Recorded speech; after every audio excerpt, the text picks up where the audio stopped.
Pemirsa, malam ini saya akan kedatangan seorang tokoh penting yang sangat ramai menjadi pembicaraan dan hebatnya tamu saya malam ini bahwa dia ini serba tahu, segala macam ilmu dia tahu. Sehingga juga saya bingung nih mau nanya apa kalau dia datang.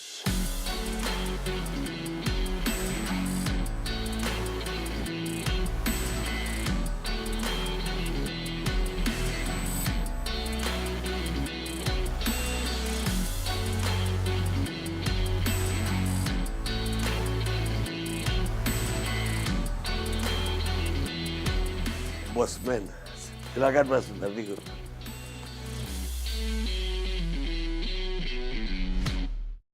Mas Mardigu, nama Anda itu sangat dikenal orang dan segala macam profesi Anda pernah geluti.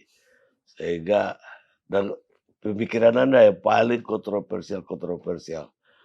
Sehingga itu jadi pembicaraan umum gitu lah. Nah, saya ingin lebih dalam dengan Anda walaupun baru kali ini saya wawancara, walaupun sudah berapa kali datang ke TV One. Ada yang ingin saya tahu, ini Anda itu katanya seorang pengusaha dan punya 32 perusahaan, tapi juga tertarik sama yang lain-lain, tertarik sama apa micro Expression. expression, tertarik juga sekarang mau bikin uang digital. Ini kan lompat-lompat ini. Lah, mungkin saya akan mulai yang paling hangat sekarang ini kan COVID-19 ya, Siap. virus corona. Itu Mas Mardigu itu katanya mempercayai bahwa ini konspirasi Mmm, dan ini dibikin justru mmm. sebagai senjata biologi, dan katanya Mas Mardigu bilang bahwa ini ya bikin Cina. Gimana Mas Mardigu, sampai ke pemikiran itu? Sementara pakar-pakar sendiri masih bingung, ini alamiah atau ini dibikin? Ya. Saya juga pertanyakan ke setiap LC tentang, COVID-19 tuh. Mhm. Bagaimana Mas Mardigu berkesimpulan bahwa ini dibikin untuk semacam senjata biologi ini? Oke, Bang Karni terima kasih udah diundang. Tapi yang kita harus menjelaskan banyak sekali cerita mulai dari pengusaha, Iya, rupiah, digital money, ada teroris nanti, terus karena sejak 2009 sampai 2013 kita ketemunya di, TV One adalah urusan teroris gitu ya, iya, waktu itu. Dan hampir setiap, breaking news tentang teroris kita ada di sana gitu. Tugas kita tuh selesai lah setiap ketika kita pindah di departemen tertentu. Jadi saya waktu di 2014 kita dipanggil oleh Kementerian Pertahanan sebagai penasehat, di bidang ekonomi, ya akhirnya di situ kita tidak boleh nongol lagi karena sisinya berbeda. Kita sebagai, bagian dari DIA ya, mungkin Defense Intelligence Agency yang di mana di seluruh dunia ada, tapi di Indonesia tidak ada. Kita waktu itu membuat BIP, Badan Intelijen Pertahanan, tapi belum jalan. Mudah-mudahan di bawah Pak Prabowo hal ini jadi. Kita banyak membantu terutama intelijen ekonomi. Karena itu adalah sejarah panjang dari tahun 91, eee, sisi lain dari saya sebagai pengusaha, pengusaha kecil lah, bukan pengusaha besar. Dan 132 perusahaan. itu ada yang bleeding, ada yang positif, ada yang negatif dan lain Iya sebagainya pastilah. lah. Eee Sebagian besar adalah di bidang oil and gas, dan ketika 2014, pejabat negara waktu itu, Oil dan gas ini produsen atau enggak, kita importer? namanya midstream. Jadi midstream itu kalau di ujungnya adalah hulunya yang menggali, kemudian yang memakai misalnya PLN, nah kita mendistribusikan gitu ya. Itu jadi kita midstream gas pipe, eee oil and gas gitu ya. Nah, terus ada pertanyaan, mengenai konspirasi Covid gitu ya. Jadi saya tadinya tidak tidak melihat ini sebagai konspirasi atau pandemik biasa dan lain sebagainya, sampai data-data dapat dari teman-teman di negeri seberang, para shadow lah kita sebut, kan kami masih sering kontak, mereka merasa di bulan November 2019 itu adalah ada sebuah gerakan yang katanya di China, di Tiongkok, terduga virus, kemudian sampai dilakukan lockdown di Wuhan dan lain sebagainya. Nah, kita melihat bahwa virus alami itu yang dari kelelawar memang ada, tetapi beberapa teman-teman yang virologi di dunia perang. Jadi perang itu kan ada military warfare, ada biological warfare. Nah, teman-teman dari sisi yang sini mereka merasa ini ada enhance, ada pengayaan. Oh, Ada memperbanyak ada lah. pengayaan. Karena apakah ini mutan, apakah kayak pengayaannya karena dibuat gitu ya. Karena hanya 3 laboratorium di dunia ini yang bisa melakukan pengayaan terhadap virus. 1 di Amerika, 1 di Israel, 1 di Tiongkok, di Wuhan. Jadi mulai kita bilang, ini apa maksudnya? Apakah ini country atau nation yang bergerak untuk kepentingan? Tapi dugaan kita malah bukan, malah kita merasa bahwa globalis cabal, sekelompok orang yang memang mengendalikan dunia bukan dalam struktur negara, seperti sebuah keluarga di Basel, Switzerland, seperti keluarga di Afrika Selatan yang namanya misalnya Oppenheimer dan lain sebagainya. Itu kan keluarga-keluarga yang sudah kontrol berlian 150 tahun, kontrol dolar selama sekian tahun. Dan mereka makin ke sini itu adalah mereka ingin bermain gitu kan. Jadi kami menduga bahwa ini mainannya globalis nih gitu. Karena globalis farmasi adalah di masa Obama dulu ada selama 8 tahun kan Obama Cares itu sangat darlingnya adalah farmasi ya. Nah, di masanya Trump ditebas semua. Oh ya. Ditebas semua masanya Trump. Nah, farmasi ini ingin bermain kan. Nah, farmasi itu kan bukan sekedar vaksin tapi mulai dari vitamin, mulai dari untuk imunitas dan lain sebagainya. Jadi kita bisa membuktikan pada saat dunia menyatakan ini pandemik, kan vaksinnya belum ada. Iya. Semua orang dikasih vitamin dan lain sebagainya. Pernah nggak kita kekurangan vitamin C, vitamin D, dan seluruh multivitamin? Nggak ada, karena mereka sudah ready. Ini saya bilang, ya memang ada 100 industri yang diuntungkan selama masa pandemik, dan mereka ready sebelum itu. Itu yang saya bilang, ini konspirasi, gitu. Karena konspirasi itu di dunia intelijen selalu bilang, who's benefiting? Siapa yang diuntungkan, dia main. Gitu. Ya kalau begitu, lebih kayak Amerika dan negara-negara barat dong yang bermain. Kalau kita lihat, betul.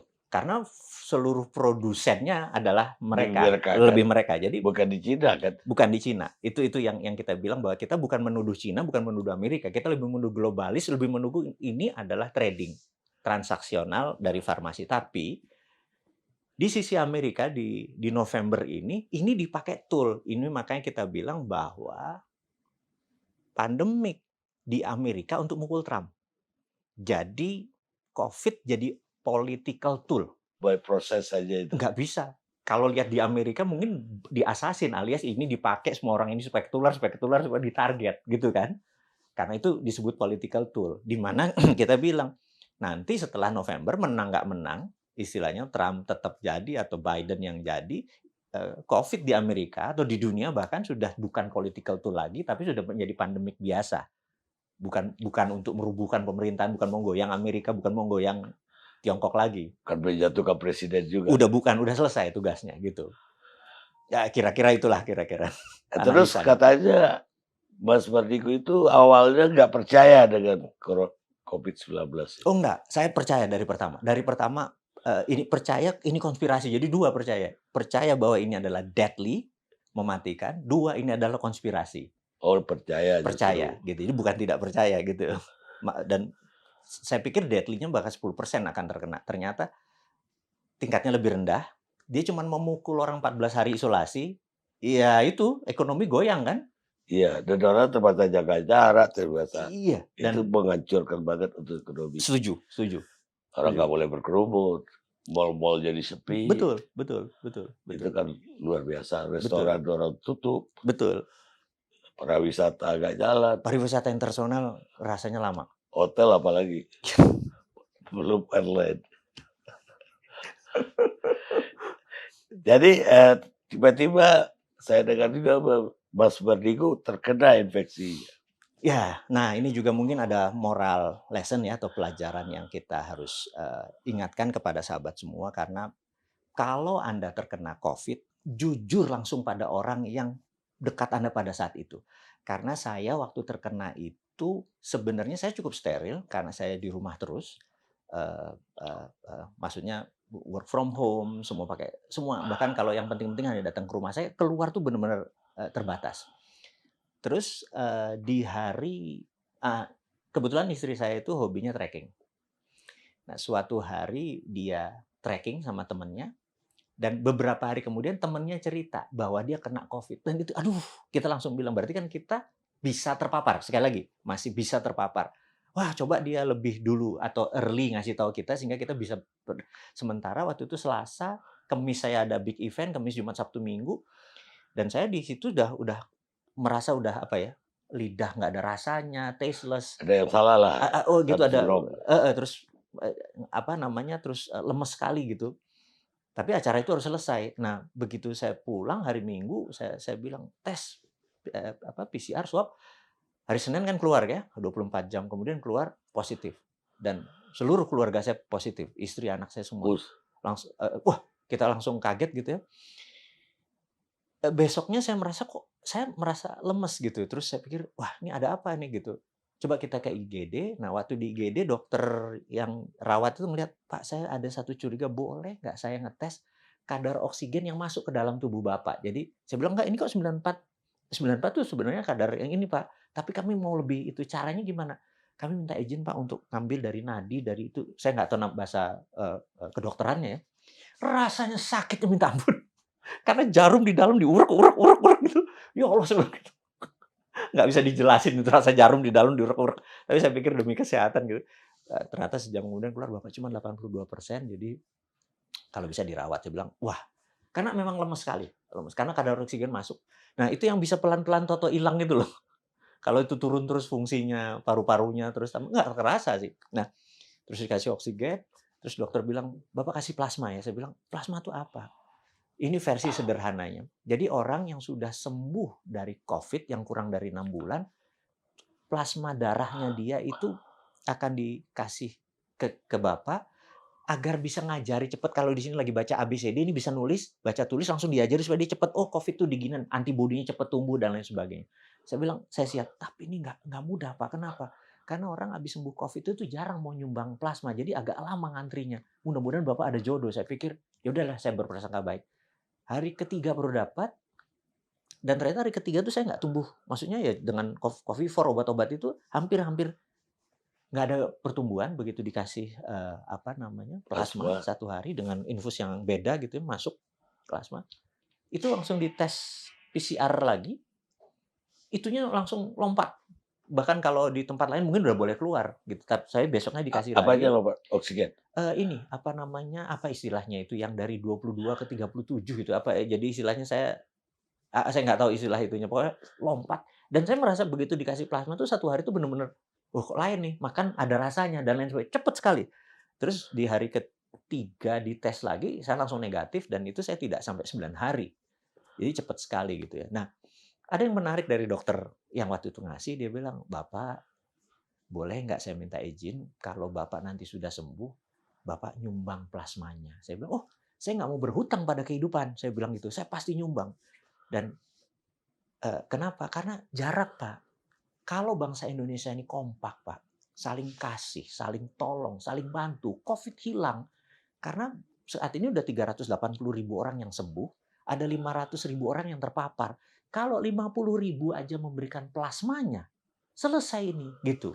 Saya bilang, "Oh ya," saya bilang, "dan ini organik, bukan anorganik, bukan kimia," gitu ya. Saya pikir, "Oh gitu ya?" Terus udah saya janji. Nah, alhamdulillah 2 minggu setelah itu saya memberikan plasma saya, jadi saya nggak mau berhutang. Dan katanya bisa selama 6 bulan, bisa 2 3 minggu saya nyumbang lagi gitu. Saya berterima kasih kepada siapapun yang memberikan plasma ke saya dan saya janji untuk memberikan ini lagi, kepada yang membutuhkan. Lalu Seminggu setelah itu saya tanya sama dokter, karena dokter cek recovery kan, seberapa ini dia cek semuanya itu di dokter gitu. Terus saya tanya, "Plasma tuh gimana sih?" katanya. Nah, nanti mungkin rumah sakitnya, yang itu saya nggak bisa sebut rumah sakitnya, saya juga tidak bisa sebut dokternya, kami akan membuat jurnal pengalaman kami mengelola pasien yang pakai plasma. Jadi mungkin yang light, yang ringan ya, yang 20 persenan itu mungkin isolasi atau sebentar ada di rumah sakit. Tapi yang medium to severe atau yang di tengahnya yang kayak saya yang 82, oksigen yang 70, pakai plasma sangat membantu. Tapi mungkin yang akut, yang harus pakai ventilator itu berbeda. Nah, sementara yang ini kan terbanyak kan, ini yang 80%. Jadi kalau plasma ini dipromosikan, terus ada jurnal, ini ada sisi lain, di mana antibodi bisa saling tolong, bangsa Indonesia jadi bangsa yang kompak, saling bantu, ya mungkin yang punya vaksin yang rugi, Bang.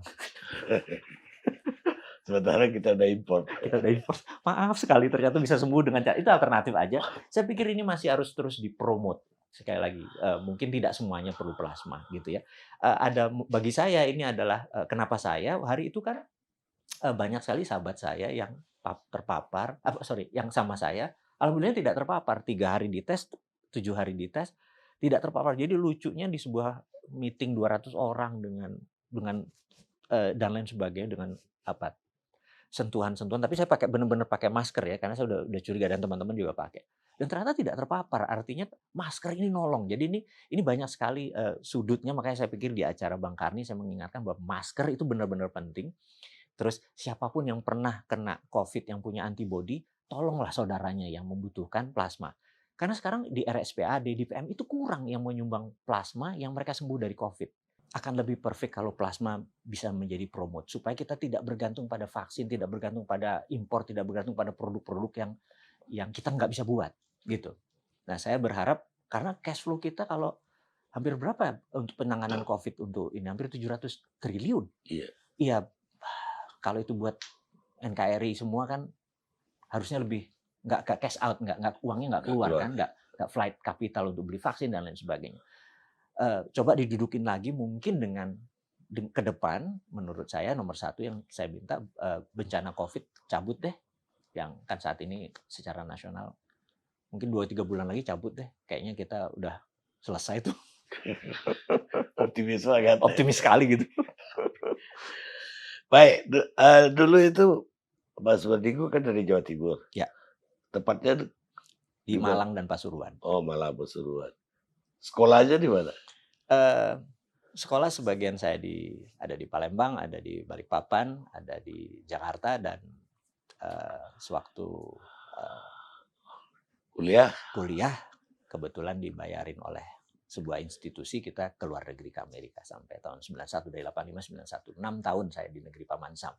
Jadi cukup mengenal sekali konstitusi sana, karena hampir 6 bulan saya di Langley di Virginia, di markasnya CIA. Dan itu cerita panjang lagi, saya bilang itu nggak harus Iya. diceritakan di sini. Lah, jurusannya dulu apa kalau gitu? Dulu waktu S1-nya adalah Applied Psychology, jadi Applied Psychology in Business, jadi aplikasi psikologi untuk bisnis. Kemudian terakhir adalah Master Criminal Mind and Forensic Investigators gitu.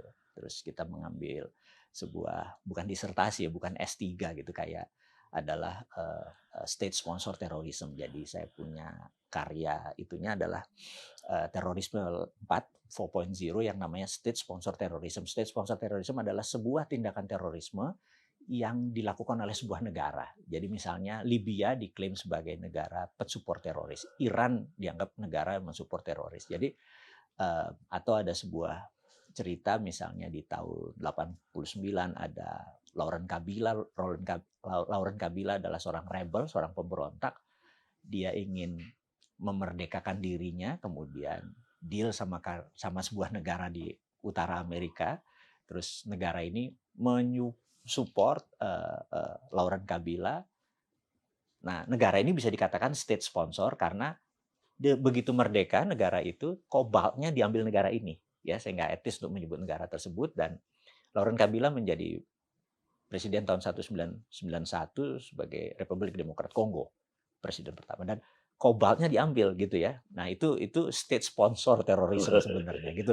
Nah, hal-hal seperti itu, di zaman Pak Harto, Pak Beni almarhum, ya waktu kita pulang ya diomelin karena yang melakukan state sponsor adalah ya mereka itu gitu kan, terorisme versinya itu karena menekan dan represi dan lain sebagainya gitu ya.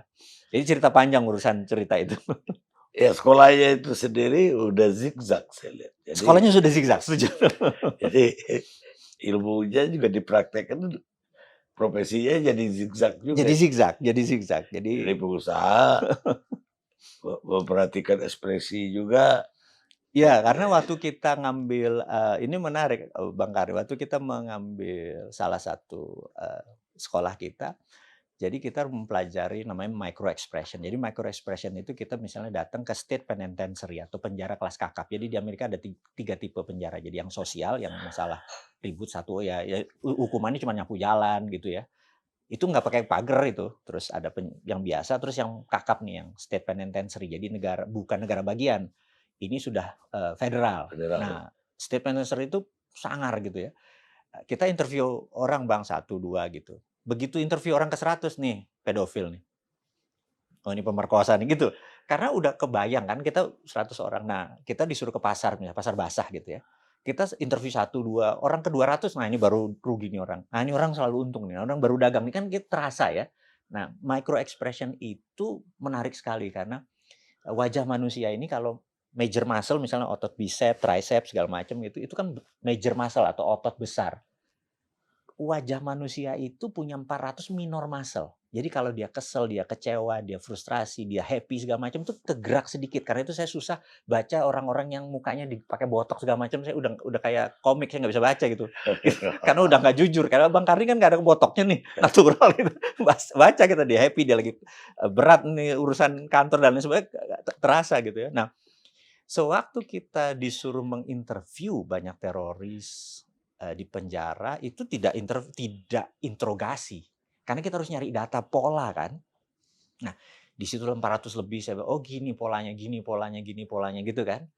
Itu kayak ngobrol biasa, cuman kita nangkep wajahnya. Jadi bukan apa yang kita tanya. Kalau wartawan kan namanya informational based data ya. Jadi Abang nyari informasional. Tapi kami orang-orang yang berbasis micro expression yang wajah yang kita lihat ada emotional based data yang kita tanya emosinya. Sayang Bapak, sayang Ibu. Begitu Ibu bohong Bapak. Kita nangkep kayak gitunya. Itu penting untuk mengorek karena tujuannya berbeda gitu ya. Kalau Abang yang senior ini informasi adalah penting. Tapi kalau kita mau nyari lebih dalam lagi tentang polanya dia, kenapa dia memutuskan bunuh diri dan lain sebagainya. Bahkan ada yang umur 14 tahun saya mau mati Said, saya mau mati Said, ya mati Said beneran dia ngebom gitu ya. Berarti ada implant di kepalanya gitu. Nah, pola-pola itu kita baca. Ya alhamdulillahnya saat ini tidak ada lagi teroris yang berhubungan sama internasional dan tindakan teroris sejak zaman Pak Jokowi hampir nggak ada. Teroris yang benar itu bukan karena ada tindakan baru kita kejar. Beberapa kali kita lihat Densus dan lain sebagainya jadi dia belum gerak kita udah tangkap. Itu maju sekali dan nggak mudah mencari data kayak gitu. Nah, itu kalau akhirnya saya istilahnya ada peluang bisnis di tahun 96 karena biasa mengurusi funding. Begitu uangnya masuk, saya dikasih porsi saham, kemudian uang itu bisa dibalikin oleh perusahaan. Nah, setelah itu portfolionya membaik, tumbuh terus di bidang oil and gas, properti, dan lain sebagainya. Tapi di 2013-14 saya memilih pensiun. Maksudnya saya pakai trust fund, saya nggak pakai nama saya gunakan. Saya mau pensiun seperti biasa, tapi ada hal yang menarik di 2015 karena waktu itu ada kebijakan yang cukup membuat singa tua saya ini terluka gitu ya. Jadi saya boleh sebut karena saya beberapa kali di sosial media dan ini saya informasikan bahwa waktu itu cukup aneh karena saya ini kan anti BUMN di bawah kementerian. Ini saya harus ngomong apa adanya nih. Bagi saya BUMN kayak Temasek, perusahaan itu perusahaan tapi tidak di bawah kementerian. Sementara di Indonesia BUMN di bawah kementerian. Sementara secara politik kementerian itu kan jabatan politik, regulator. BUMN itu operator.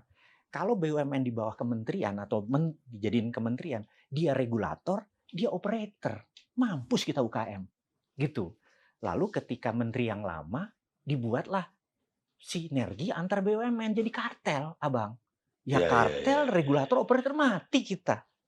Itulah Iya. membuat 3 perusahaan saya udah 18 tahun kolaps semua, pegawai 250 yang udah kayak saudara Abang kalau lebaran penuh, mendadak harus di-PHK semua, mendadak semuanya yang ngambil ya BUMN lagi. Sementara BUMN kan nggak ngerti-ngerti banget kerjanya Bang. Dia outsource lagi ke swasta. Nah swastanya dicari yang paling murah, yang nggak ngerti lagi barang, bangkrut, rusak tuh barang gitu kan. Itu 2015, 2016 bunyi kita. Loh, saya bilang, "Bos nomor 1 paham nggak beginian nih?" Gitu. Bahwa ini ada dalam tanda petik, ini versi saya karena saya kan victim. Iya iya iya. Saya bunyi. Nah, waktu bunyi itu disangka anti pemerintah. Gimana anti pemerintah, orang saya staf khusus Menteri Pertahanan, data saya valid, gitu kan. Setiap Rebo, hari biasa kita adalah profesional, hari Rebo waktu itu ya, saya sudah selesai tugas saya. Waktu itu hari Rebo ya, hari biasa saya Peter Parker, hari itu ya saya jadi Spider-Man gitu. Ya ini sisi lain lah gitu ya. Nah, waktu jadi Spider-Man data kita valid gitu kan, terus kita bunyi, tapi loh kok nggak paham ya di atas. Saya pikir ada apa nih di atas, apa udah kompartemen di dalam taktik intelijen itu adalah selected information masuk ke nomor 1. Selected information yang keluar juga. Loh, nggak bisa kalau kayak gitu gitu. Nggak begitu cara bernegara, bunyilah kita. Bener nggak? Sebagai singa tua jadi luka tadi. Gitu. Akhirnya ya saya lihat ada sebuah kesadaran, loh kok waktu saya nulis kan ada respon di sosial media. Saya bilang, responnya yang di atas 35 tahun sama di bawah 35 tahun bunyinya beda. Saya mikir, baru saya sadar Abang, sejak reformasi itu PMP, P4, pendidikan Pancasila, bernegara, apa segala macam tuh porsinya berkurang dan hampir tidak ada. Iya. Iya. Anak-anak kita ini yang di bawah 40 tahun sekarang nggak ngerti seperti dulu ada penataran, ada yang anggap itu doktrin ya. Tapi bernegara atau nasionalisme atau patriotisme ini mendadak hilang. Iya. Mereka cuma hafal doang. Sejarah aja nggak ngerti bahwa Ganyang Malaysia adalah Lee Kuan Yew. Waktu itu ada masalah Melayu sama Chinese di sana. Terus dia bilang, gue mau keluar dari Konfederasi Malaysia. Gimana caranya? Lapor ke Pak Soekarno. Pak Karno bilang, oke, Ganyang Malaysia itu adalah ambil Singapura. Tahun 65 merdeka masuklah Pak Putut, masuklah Pak Ali Murtopo sebagai operation untuk ngambil ini. Itu kan dulu ada pelajarannya, sekarang oh gitu ya Pak. Kemana pelajaran? Oh, saya pikir gini, apalagi pejabat sekarang Abang. Zaman Pak Harto, kita bukan bilang ke Pak Hartonya, karena Pak Harto cukup panjang. Itu seseorang dipanggil Lemhanas, kalimatnya ada, calon menteri dia, benar nggak? Iya. Abang pasti ingat kan? Iya. Padahal dari 100 orang dipanggil belum tentu dia jadi menteri. Iya. Nah, sekarang menteri, banyak yang tidak ikut Lemhanas. Nggak ngerti bela negara. Kebijakannya kadang-kadang bikin ngelus dada, tapi dada sendiri ya, kalau dada orang kan nggak boleh Bang. Bisa dibayangkan misalnya ya, 3, ini kita buka-bukaan aja deh di sini, supaya mudah-mudahan ditonton sama semua pejabat. Bisa dibayangkan, ini kita ambil pejabat terasnya aja. Mereka membangun jalan dari Lampung sampai Aceh Bang, 2.800, angkat topi kita Bang. Kan itu ada PU di situ, ada BUMN di situ, ada perhubungan, benar nggak? Waktu kita tanya, kami mau nanya, ada 3.000 meter yang lurus nggak? Kira 3 kilometer yang lurus. Untuk apa Pak? Lo pernah ikut Lemhanas nggak? Kalau kita perang sama Malaysia atau sama Singapura, pesawat kita bisa landing di mana? Oh, gitu ya Pak. Atau kalau di Kuala Namu, ada kapal kecelakaan di bandara, ada 7 pesawat harus landing, tapi muter-muter dulu selama 1 jam, 3 habis bahan bakar. Landing di mana? Oh, gitu ya. Saya pusing Pak, saya bilang ini gimana sih jadi pejabat nggak ngerti bela negara. Padahal 3.000 meter lurus itu kan tidak merubah apa-apa. Tidak harus apa ya, tidak jadi, ya cuma dilurusin gitu ya. Nah, begini-begini ini bunyi Abang kita Bang. Jadi kita, kalau cuman duduk politik dong, negara bubar Abang. Nah, di sini perlu pemikiran yang out of the box. Omnibus Law saya kritik abis. Karena kata-kata tanah itu lebih dari 250 kata. Kata-kata air itu lebih dari 270 kata. Digital, 0. Dia bilang ini mau membangun, kalau tanah air jual tanah air mah nggak usah pakai omnibus law, bener nggak? Sementara ke depan kan digital lah Bang. Bagaimana Mas Mardigu melihat ekonomi Indonesia ini ke depan? Menariknya begini. Sejak 2017 Trump menjadi presiden, kemudian kebijakan dia sangat namanya trade war. Sebenarnya bukan trade war, ini ideological warfare. Perang antara komunisme dan demokrasi. Nah, kan ini dua platform berbeda nih bernegaranya. Jadi trade war itu tool, salah satu perang ideologi sih sebenarnya gitu ya. Karena seperti Pompeo kemarin datang, komunis dia ngomongnya di Ansor, GP Ansor, ngomong di anaknya NU gitu ya. Karena dia nggak percaya NU jangan-jangan. Itu saya mencoba menganalisa itu. Ini yang bisa ngawal anti PKI bukan PKI maaf. Komunis beredar nih dia nih itu contoh. Karena memang ideological war. Nah, pada saat 2017 itu perangnya sudah soft war, bukan hard war, bukan military war lagi. Saya waktu itu mungkin saya satu-satunya orang di Indonesia bilang bahwa ekonomi Indonesia itu dikelola saat ini berdasarkan ekonomi negara dalam keadaan normal. Harusnya dikelola dalam economic at war. Gitu. Saya sampai kasih ini terbitan tahun bagus nih buku ekonomi. Nah, economic at war itu berbeda mengelola dengan kondisi biasa. Jadi ada kondisi normal, kondisi krisis, kondisi resesi. Tapi economic at war itu berbeda. Karena economic at war biasanya terjadi deglobalisasi. Jadi globalisasi adalah supply chain-nya nyambung. Tapi pada economic at war semua negara for themselves. Nah, kita ini masih bekerja sama-sama ini masih keluar terus. Saya bilang enggak. Ini deglobalisasi, decoupling ini putus. Jadi dalam negeri kekuatannya.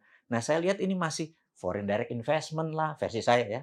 Terus utang lah, semua tuh masih keadaan normal. Saya bilang, ambil momen sekarang ini untuk economic at war gitu ya. Nah, Biden menang, apakah perang sama Cina akan berakhir? Tidak. Trump menang lagi misalnya yang dilantik. Apakah ya terus berlanjut? Karena ternyata menguntungkan dari sisi Amerika. Berperang dagang dengan China. China juga untung. Karena dua-duanya untung, dia akan lanjutkan. Tapi nggak akan bedil-bedilan gitu ya. Nggak akan bedil-bedilan. Nah, kita ngambil momen. Pada saat mereka lagi fokus begini, kita ngambil dalam negeri. Karena itu saya sangat mempromosikan printing money. Gitu. Kalau Indonesia berani printing money terbatas, hanya untuk hal yang produktif, terbang kita. Gitu. Tapi kalau kita hidupnya dari pinjaman, kan cukup aneh, Pak. Ada pertanyaan, Indonesia pernah kekurangan rupiah? Saya tanya Bang Karni, Indonesia pernah kekurangan rupiah nggak? Rupiah enggak. Harusnya enggak, orang kita bisa printing. Bener nggak? Kalau Indonesia kekurangan dolar, kita bukan punya currency dolar. Kekurangan emas, kita bisa kekurangan. Rupiah nggak mungkin kekurangan. Orang-orang di pinggir jalan itu memang yang di petani, mereka perlunya rupiah. Nah, rupiah supaya tidak inflasi bagaimana? Rumus inflasi itu gampang. Selama uang yang kita terbitkan sama dengan jumlah produksi, nggak akan ada inflasi. Iya. Nah, uang ini harusnya untuk sektor produksi gitu ya. Sekali lagi, di mana sektor produksi? Ya udah di-cek aja, di corner gitu ya. Nah, jadi saya mengadopsi ya, namanya MMT, Modern Monetary Theory. Guru besarnya namanya Michael Hudson. Michael Hudson punya Hudson Institute. Yang Amerika pakai, yang China pakai. Jadi tahun 71 waktu Amerika declare bahwa dolar tidak pakai underlying emas lagi, itu adalah Michael Hudson, salah satu promote-nya di zaman Nixon. Kemudian dia jadi guru di Peking University, di mana Xi Jinping murid dia, mantan-mantan menteri, perdana menteri itu murid dia. Di tahun 89 ada namanya The Secret Meeting That Changed China. Bukunya sangat interesting gitu ya. Di mana China memutuskan melepas diri dari internasional dan membuat dua currency, renminbi dan yuan. Jadi yuan untuk internasional, renminbi dalam negeri. Nah, renminbi itu dicetak berdasarkan project. Jadi project ini ya udah nyetak segini, project ini nyetak segini. Begitu uang itu balik dibakar. Sesederhana itu. Nah, Amerika melakukan hal yang sama. Printing money itu underlying-nya adalah hutang sekarang. Jadi kalau dia print, hutang negara produktif dihutang, ya balik lagi gitu kan. Jadi saya bisa nanti buktikan ke abang nih loh, utang dunia yang di printing money oleh IMF. Jadi karena itu uang dolar Amerika 60% berada di luar Amerika gitu ya. Mereka dua negaranya pakai printing money. Kenapa kita nggak berani printing money? Karena dogma doktrin panjang dari pelajaran-pelajaran Keynesian dan lain sebagainya menyatakan ini inflasi segala macam. Sementara saya sudah gurunya udah MMT gitu ya. Ini beda mazhab nih. Muscle knowledge-nya atau otot ininya beda nih. Dia kuat di perut, kita kuat di tangan gitu ya. Nah, di economic at war, Rumusnya yang pakai Keynesian nggak jalan, pakai Hudsonian jalan gitu. Nah, itu yang saya bilang, Indonesia bisa jadi negara terbesar kalau 2 hal dilakukan, stop ngutang sama stop foreign foreign direct investment. Foreign direct investment itu Abang, kalau sektornya untuk sumber daya alam, itu merugikan kita. Jadi kalau bisa foreign direct investment, tidak boleh mengeksplor sumber daya alam. Jadi dia buat machinery, pabrik, buat. Tapi kalau sumber daya alam, habis Abang. Jadi saya itu sebenarnya anti foreign direct investment yang ngejarnya sumber daya alam Indonesia. Karena the only yang, bayangin sumber daya alam itu menjadi alat dagang saat ini. Harusnya sumber daya alam itu adalah alat tawar, deterrent factor, alat penggentar. Sekali lagi, saya bukan menantang. Yuk duduk yuk, biar genah ini baru negara gitu. Jadi kalau begitu, anu dong, masih jauh dari harapan ekonomi ke depan. Harapannya harapan saya. Karena itu saya ingin ingin saya bunyi lewat YouTube, lewat ya habis lewat udara lah. Karena kalau lewat darat saya nggak kenal Pak Jokowi. Juga kalau saya juga bukan orang berpolitik dan saya tidak niat untuk berpolitik gitu ya. Bagi saya politik itu kan kalau berpolitik entah itu sebagai legislatif, entah itu sebagai pejabat, itu kan orangnya humble lah Bang. Saya nggak ada humble-humblenya Bang. Ambal cukup. Enggak Bang. Jadi kalau Pak Jokowi itu orangnya humble sekali Pak. Abang bisa bayangin, Pak Jokowi ketemu 10 orang Abang, yang nggak pakai sepatu. Pak Jokowi bisa merendahkan dirinya, dia copot sepatu Bang. Itu humble, saya pikir karena itu dia populer. Kalau saya Bang, saya pakai sepatu, ini 10 nggak pakai sepatu. Saya mah nggak mau copot sepatu saya, mendingan 10-nya gue beliin sepatu gitu kan. Kan artinya gue nggak humble Bang. Baik, sekarang kita bicara geopolitik, Ya. geoekonomi tadi. Sebaiknya kita lebih ke Amerika, kiblatnya atau lebih ke Cina? Nah, gini, China menggunakan soft power dengan strategi economic approach. Amerika lebih preman menggunakan military approach. Ini old school, sebenarnya ini pemain lama. Ini main baru. Karena itu kita lebih terpesona dengan economic approach gitu ya. Kalau ditanya kita miring kemana? Sebenarnya kita itu adalah negara bebas aktif. Kita tidak boleh miring ke satu negara pun. Jadi kalau trading bahan baku kita ke sini, trading ini ke Amerika begini gitu. Nah, Amerika dan China menurut saya saat ini yang mereka ngejar adalah sumber daya alam Indonesia. Terus itu satu. Yang kedua adalah geoekonomi adalah kekuatan geografi untuk kepentingan ekonomi. Geopolitik adalah kekuatan geografi kita untuk kepentingan politik. Nah, Indonesia itu memang ditakdirkan sebagai global player. Jadi kita harusnya karena global player artinya kita kontrol. Kita berdaulat, in control. Contoh Abang. Ada 2 triliun atau 2.000 billion nilai barang yang diproduksi oleh negara produsen. China negara produsen, Jepang negara produsen, Korea Selatan negara produsen, Taiwan negara produsen, semua ada di utara Indonesia. 20%-nya pergi ke Northern America. 80% ke Eropa, ke Asia Barat, ke Afrika. Semua lewat Indonesia. Pertanyaan saya, kita menguasai negara satu-satunya yang punya laut di tengah dan punya selat major strait namanya. Selat Makassar dan Selat Lombok. Itu major strait karena dari Australia kalau kirim ke sana. Selat Malaka, Selat Sunda karena Amerika kalau itu nggak mau lewat ketemu Cina, armada ketujuhnya lewat Selat Sunda. Apakah kita dapat sesuatu? Kita harusnya seperti Majapahit. Choke pointnya Selat Malaka dipagari lewat bayar. Bayar asuransi lah. Anggap $1 per ton, apalah terserah namanya asuransi. Karena taiknya dibuang di kita, sampah dibuang kita ngurus. Kita nggak dapat benefit. Lalu Amerika sama Cina bilang, lu pajakin gua. Enggak. 20% kita kasih Amerika, 20% kita kasih Tiongkok. Kita 60. Asuransinya pakai perusahaan ini. Itu kalau kita hitung dari barang yang lewat, APBN kita mah nggak perlu ngutang. Tapi sekali lagi, siapa yang berani? Karena ada UNCLOS lah, lawan. Itu loh yang saya bilang bahwa udah masanya kita berdaulat, kita tawar semuanya gitu loh. Wilayah laut kita, wilayah udara kita gitu ya. Nah, Saya sengaja, Pak Jokowi masih 4 tahun lagi. Kenapa saya nunggu 4 tahun lagi? Sekarang Pak Jokowi lakukan itu semua. Jadi geoekonomi kita dari sisi selat, dari sisi laut. Nah, itu maksudnya. Karena jadi apakah kita miring ke sana? Kita netral tadi, nggak miring ke sana, bagi rata aja. Karena selama bagi permennya fair, mereka nggak bunyi kok gitu ya. Dagang as usual gitu. Mudah-mudahan nih ketangkep nih Bang. Nanti nih diskusi kita nih sama yang atas-atas. Lah kalau untuk Indonesia bagusan kepilih ini Biden atau, tetap Trump? Waduh, Amerika itu foreign policy-nya nggak pernah berubah, Bang. Jadi gini ya, sejak 1944 ada John F. Kennedy, dia punya long telegram berbicara banyak tentang kebijakan foreign policy atau kebijakan luar negeri. Jadi mau itu Madam Secretary si Hillary Clinton, mau itu Jim Carrey, mau itu yang sekarang gitu ya, atau yang nanti, kebijakan Amerika foreign policy-nya sama. Jadi kata-kata yang dipegang oleh Kementerian Luar Negeri atau State Secretary-nya Amerika, yang sejak tahun 44 sampai sekarang tidak pernah berubah adalah gini. Amerika memiliki 5,7% populasi dunia.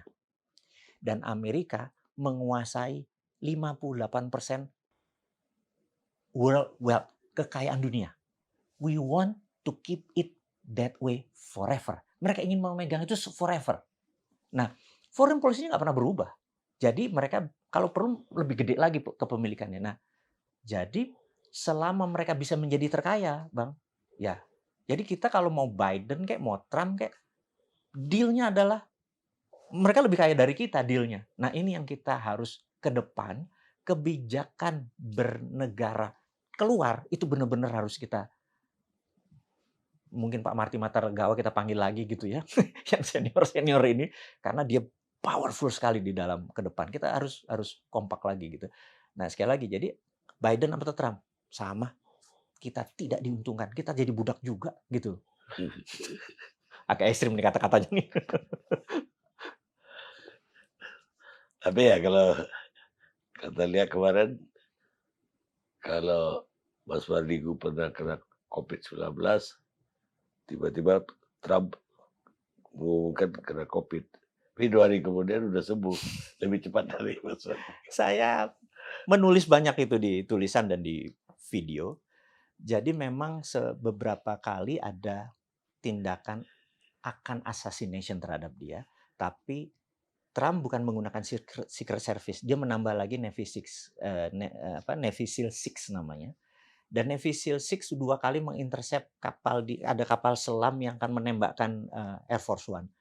Mereka mengingatkan bahwa kalau Anda banyak muncul di publik, ini bukan secret service, jadi si Navy SEAL 6 yang menyatakan kami nggak bisa nih, kami harus meminta waktu sebentar.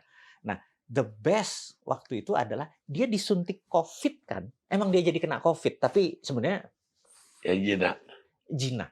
Dan waktu dikasih dan semuanya jadi positif, semuanya benar, tapi untuk menyelesaikan, habis itu dia bisa keluar lagi. Jadi ini adalah kita tahu bahwa Amerika itu mengurusi presiden sangat VVIP gitu ya. Bahkan mungkin ada decoy-nya dia. Jadi kalau ini ada 2 nanti Trump, saya juga nggak segitu detail gitu ya. Tapi saya tahu bahwa kita harus belajar dari ring 1 dari apa tadi, dan pas Wampres dan pas itu harus naik nih levelnya, bukan sekedar menjaga ring 1 tapi menjaga hal-hal yang di luar itu gitu.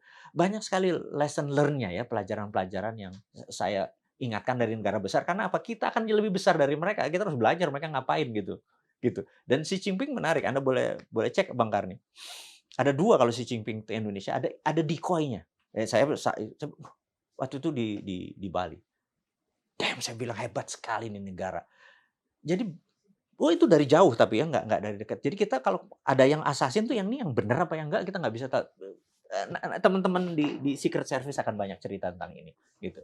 Jadi saya pikir Indonesia, saya bangga sekali kalau presiden kita itu benar-benar dikawal gitu. Dan karena Pak Jokowi kan sering incognito, ini udah clear tahu-tahu dibelok ke kiri gitu kan.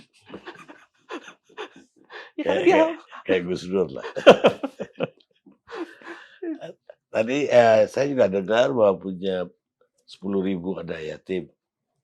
Selama ini ya salah satu anunya, eee, amalnya ya anak yatim ini.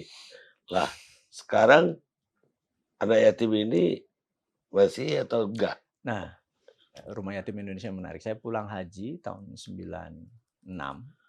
Saya ada sebuah fenomena waktu di haji tersebut. Saya punya toko. Saya bilang sama adik saya, satu saya mau jadi wakafin buat rumah yatim. Dulu masih Yayasan Husnul Khotimah awalnya. Sampai sekarang pun namanya Yayasan. Kemudian pulang, saya piara 49 anak yatim pakai uang saya sendiri. Saya mau memang kaul, memang janji gitu ya. Terus kita ubah menjadi di tahun berapa 2000 saya lupa. Saya ubah menjadi Rumah Yatim Indonesia karena lebih populis dan karena kita kelebihan yang tadinya dapat 1 ton, 2 ton beras, 3 ton beras ya akhirnya kita yayasan ini kita sumbang, yayasan ini kita sumbang ya. Nah terus membengkak ada sekitar 80 panti yatim yang join sama kita dengan anaknya ada 100, ada 50 segala macam. Nah, kita merasa 5 tahun terakhir ini kata-kata panti yatim dan sebagainya itu merendahkan mereka punya self esteem. Jadi kita saat ini mengubah strategi kita yang di Tasik pusat kita. Jadi ya dia tinggal sama kakak-kakaknya. Jadi lebih. Jadi di sini cuman tempat belajar diniyah dan bersama. Jadi alhamdulillahnya setiap tahun kita meluluskan sekitar 1000-an, setahun mereka harus ngelayanin adik-adiknya dulu baru kita lepas. Jadi kita mendidik diniyahnya kita sama kita di dalam tapi sekolahnya kita pakai SD negeri, SMP negeri, SMA negeri kan tidak bayar gitu ya. Nah, nggak gampang Abang mengelola anak yatim karena anak yatim itu saat ini maaf sering tereksploitasi. Jadi tereksploitasi itu misalnya mereka dijual lah untuk doa bersama gitu ya. Itu begitu di rumah mereka makan, mereka dapat duit apa segala macam, pulang nangis karena kebahagiaan tadi masih terbawa oleh mereka. Jadi saya menyarankan jangan bawa anak yatim ke rumah, tapi bawa dia keluar ke Ancol kayak kemana gitu karena kecemburuan itu ada, sedih mereka malah Iya, pada iya. pada saat itu. Jadi dan anak yatim itu pengalaman kita punya energi ekstra gitu ya. Jadi saya sebulan sekali ke Cipinang, saya sebulan ke tempat ini, hanya anak-anak saya itu hanya mereka tuh perlu pendengar. Jadi bukan kita ceritain, dongengin, dakwain, bukan. Kita cuma ngasih telinga, mereka cuma, "Pak, saya jatuh cinta." Oh, dia juga manusia, bener nggak? Ini ngasih telinga tuh nggak ada. Jadi kalau kita untuk nyenengin anak yatim itu sebenarnya kasih telinga aja. Anda dongengin dan segala macam, itu sudah menghibur. Dan kakak asuhnya kadang-kadang juga menjual, ya saya harus ngomong jujur. Jadi kalau mereka lagi latihan Barzanji atau manakib yang eh, apa ya Nabi salam alaika gitu kan, ya Rasul salam alaika, begitu nggak ada ustadznya, ya Allah sedikit amat sepotong dibagi 4 yang banyak jatah Pak Ustadz gitu kan. Ustadznya datang berubah lagi anak-anak lain karena buat drama nanti kalau dipanggil ke rumah-rumah itu. Saya kadang-kadang itu cerita nyata. Jadi saya pikir udah 25 tahun alhamdulillah Rumah Yatim Indonesia saat ini dan saya masih dewan pembinanya. Saya pikir ini perjuangan eh, panjang karena saya pikir harusnya negara Pak 2,7 juta anak yatim di Indonesia harusnya negara yang urus gitu ya. Berdasarkan pasal berapa tuh? 27, Tiga 28. tiga dulu. Harusnya diurus negara. Negara mungkin terlalu repot ngurusin Tiongkok sama Amerika, ya udah kita ngurus saya sebisanya kita aja deh. Walaupun Itu tekor-tekor di terus. asrama kan atau? Enggak, kita Iya. ada 60 tempat, ada yang di Oh. asrama tapi banyak yang tinggal di semua di Jawa. Baik, terakhir nih. Siap. Ini bukunya menarik ini judulnya. The Nib Im Sontoloyo. Siapa yang kasih nama Sontoloyo? Jadi they name him Sontoloyo itu kan terjemahannya dia dikasih nama Sontoloyo gitu ya. Jadi keluarga saya dari NU pinggiran, mbah saya, kakek saya itu adalah belajar di Sidogiri. Sidogiri udah 300 tahun. Pendiri NU juga sekolah di Sidogiri di Pasuruan. Jadi mbah saya tapi kiai kampung. Jadi sekitar tahun saya masih 10 tahun gitu ya. Pak D saya waktu itu ada haul rame gitu. Cerita tentang perilaku Rasulullah yang mengingatkan Siti Aisyah istrinya yang salah memberi bukan gula tapi garam sehingga tehnya terasa asin. Ya. Tapi tidak ditegur karena dia malah mengingat minum tehnya, oh tehnya asin, maaf gitu ya. Nah, saya sebagai anak 10 tahun saya berdiri. Bayangin Bang Karni lagi ngomong, terus ada orang berdiri kan ganggu, terus Pak D saya bilang, "Ya pokoknya gitu, mau apa kamu gitu?" "Ngapunten Pak D, saya boleh nanya nggak?" Nggak mungkin salah, karena garam dulu memang putih, tapi gula itu gula aren merah, nggak mungkin salah, itu pasti salah hadisnya. Karena gula rafinasi baru ada abad 17 pakai tebu. Sontoloyo kowe, waduh ansor langsung anak-anak itu langsung giring gua keluar dari itu. Nah, jadi dari dulu memang kita disebut sontoloyo, Pak, Karena suka bantah. karena suka bantah. Baik, Itu cerita sedikit Bang Karni, terima kasih nih, Pak. terima kasih banyak Mas Perdiku. Siap. Pemirsa, itulah ngalor ngidul kami berdua, cerita dari kampung sampai ke Amerika, balik lagi ke Cina, kembali lagi ke Indonesia. Sampai kita ketemu Karni Ilyas Club yang akan datang.